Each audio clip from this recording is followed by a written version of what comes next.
আমাৰ ৰেচন কাৰ্ডত এতিয়ালৈকে আমি বিনামূলীয়াকৈ চাউল দি আছোঁ।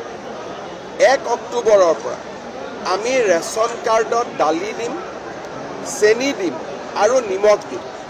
দালিৰ দাম বজাৰতকৈ 25 টকা কম হ'ব, চেনিৰ দাম বজাৰতকৈ 25 টকা কম হ'ব, নিমখৰ দাম বজাৰতকৈ 10 টকা কম হ'ব। 5জন পৰিয়াললৈকে 1 কেজিকৈ পাব আৰু 5জনতকৈ যদি ওপৰত পৰিয়াল থাকে ৰেচন কাৰ্ডত তেওঁলোকে 2 কেজি পাব। অৰ্থাৎ 5জনলৈকে 1 কেজি, 6জন হ'লে তেওঁলোকে 2 কেজি পাব।